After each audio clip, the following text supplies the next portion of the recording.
അങ്ങനെ വിജയകരമായ ഒരു ഹജ്ജ് കാലം കൂടി പൂർത്തിയായിരിക്കുന്നു.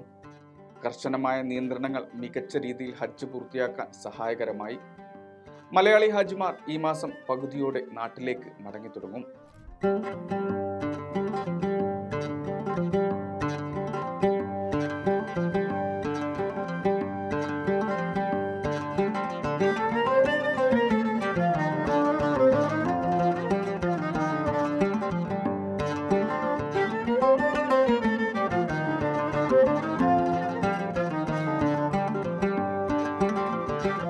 ലോകത്തിന്റെ നാനാദേശക്കാരായ തീർത്ഥാടകർ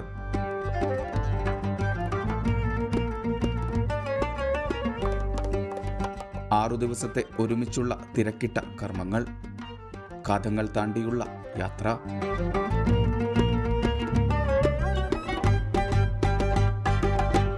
ഏറെ ശ്രമകരമായ കർമ്മങ്ങൾ പൂർത്തിയാക്കി തളർന്ന ശരീരവും മുഷിഞ്ഞ വസ്ത്രവുമായാണ് ഹാജിമാർ മിനയോട് വിട പറഞ്ഞ് മടങ്ങുന്നത്.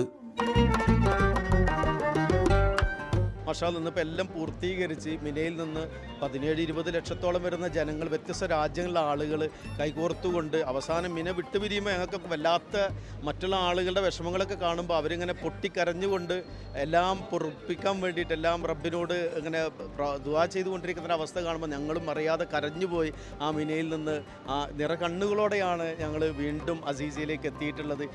162 രാജ്യങ്ങളിൽ നിന്നായി 18 ലക്ഷത്തോളം തീർത്ഥാടകരാണ് ഇത്തവണ ഹജ്ജിന്റെ ഭാഗമായത്.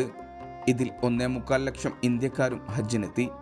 13,194 ഹാജിമാർ കേരളത്തിൽ നിന്നുള്ളവരാണ്. ഓരോ വർഷവും ഹജ്ജിന്റെ കെട്ടും മട്ടും ആകെ മാറും.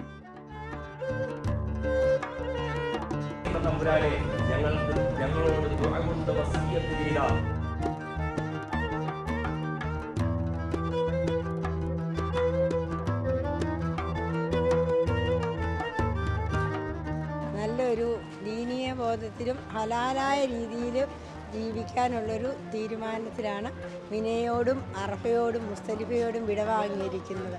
അത് ഹൃദയഭേദകമായൊരു കാഴ്ചയാണ്. ഒരു ചെറിയ മഹിഷറ തന്നെയാണ് അവിടെ.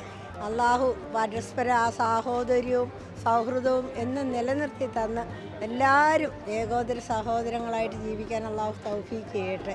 നിരവധി പുതുമകൾ ഒളിപ്പിച്ചാണ് തീർത്ഥാടകരെ ഇത്തവണയും രാജ്യം വരവേറ്റത്. ആദ്യ ദിനത്തിലെത്തിയ ഹാജിമാർ തിരക്കൊഴിഞ്ഞ ആ സമയം മക്ക ഹറം അവർക്ക് മാത്രമുള്ളതായിരുന്നു. വിജനമായ ഹറമിന്റെ മുറ്റത്ത് കർമ്മങ്ങളെല്ലാം ഹാജിമാർക്ക് അനായാസമായി. പിന്നീടുള്ള ഓരോ നീക്കങ്ങളും ഹാജിമാർക്ക് എളുപ്പമുള്ളതായിരുന്നു.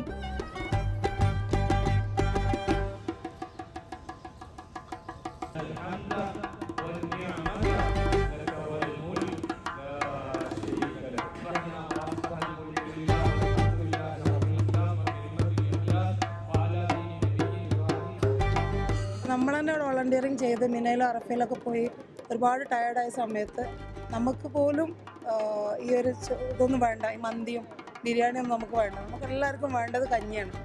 അപ്പം നല്ല ചൂടുള്ള ആ കഞ്ഞി കുടിക്കുക എന്നുള്ളതാണ് ഇവരൊരു എനർജിൻ്റെ ഒരു രഹസ്യം. നല്ല 100 കണക്കിന് KMCCയുടെ വോളണ്ടിയർമാർ, പാചക വിദഗ്ധരായ പ്രഗത്ഭരായ പ്രവർത്തകന്മാരാണ് ഇതിൻ്റെ പിന്നിൽ അണിനിരക്കുന്നത്.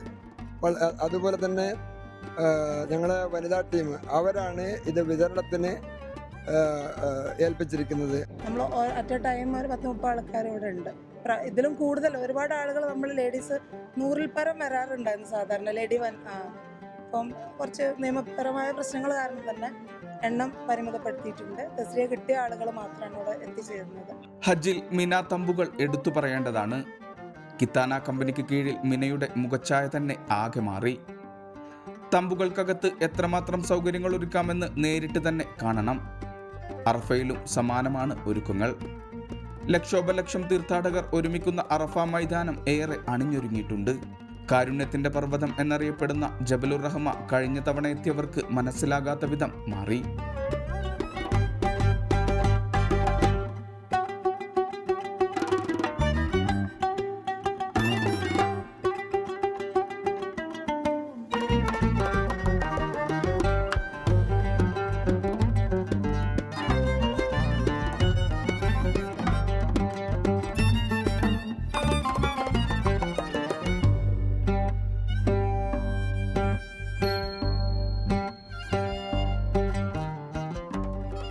ഹാജിമാരെ സംബന്ധിച്ചിടത്തോളം വളണ്ടിയേഴ്സിൻ്റെ സേവനം വിലമതിക്കാൻ കഴിയാത്തതാണ്. ഹാജിമാരാ സന്തോഷം എന്നും നമ്മോട് പറയാണ്. അതിലേറെ ഉപരി മിനായിലെ KMCCയുടെ കഞ്ഞി എന്നും പ്രസിദ്ധമാണ്. ആ കഞ്ഞി കിട്ടാൻ വേണ്ടി ഹാജിമാർ കെഞ്ചുന്ന ഒരു സാഹചര്യമുണ്ട്. കാരണം ഹാജിമാർക്ക് ഈ കടുത്ത ചൂടിൽ, അതുപോലെ തന്നെ യാത്രാക്ഷീണത്തിലൊക്കെ മക്തബിൻ്റെ ഭാഗത്തും ഹജ്ജ് മിഷൻ്റെ ഭാഗത്തുമൊക്കെ നല്ല മെനുവാണ് അവർ ഓഫർ ചെയ്തിട്ടുള്ളത്. നല്ല മന്തിയും മട്ടനും ചിക്കനും ഒക്കെ ഓഫർ. പക്ഷേ ഹാജിമാരെ സംബന്ധിച്ചിടത്തോളം അവർക്ക് കഞ്ഞി ഒരു അമൃത.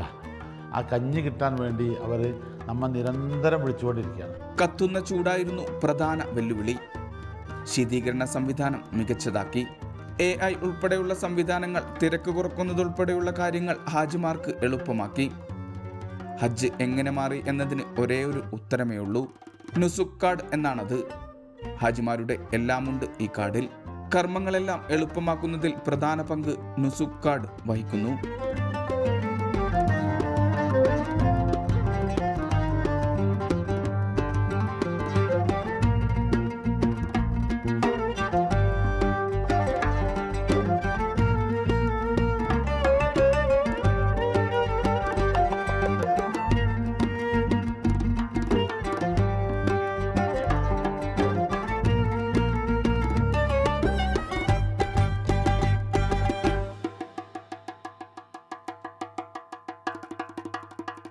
ഹജ്ജ് കമ്മിറ്റിക്ക് കീഴിൽ ഹജ്ജിനെത്തിയ ഹാജിമാരും ഇത്തവണ ഏറെ സംതൃപ്തരാണ്. സേവനങ്ങളെല്ലാം മികച്ചത്. 90% മലയാളി ഹാജിമാരും ഹജ്ജ് ദിനങ്ങളിൽ യാത്ര ചെയ്തത് മഷായിർ മെട്രോ വഴി. മിനിറ്റുകൾക്കകം ഹജ്ജിൻ്റെ പ്രദേശങ്ങളിലൂടെ സഞ്ചരിക്കാം എന്നതാണ് ഇതിൻ്റെ പ്രത്യേകത.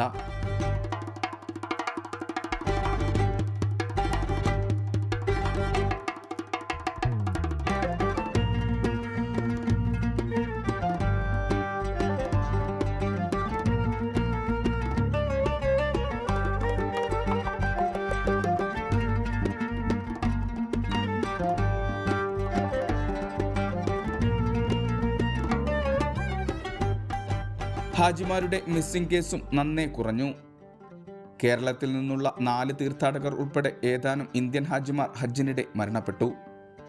അസുഖങ്ങൾ ബാധിച്ചാണ് എല്ലാവരുടെയും മരണം. ഇന്ന് വഴിതെറ്റുക എന്നുള്ളത് തന്നെയാണ് എപ്പോഴും നമ്മൾക്ക് അനുഭവിക്കുന്ന സംഗതിയാണ്. വഴിതെറ്റി ജംറയിൽ നിന്ന് കല്ലെറിഞ്ഞ് തിരിച്ചു വരുമ്പോൾ വഴിതെറ്റുക എന്നുള്ളത്. അവർ ചിലപ്പോൾ മീനൊക്കെ പകരം അദീജ ഭാഗത്തേക്കാണ് എത്തിച്ചേരുന്നത്.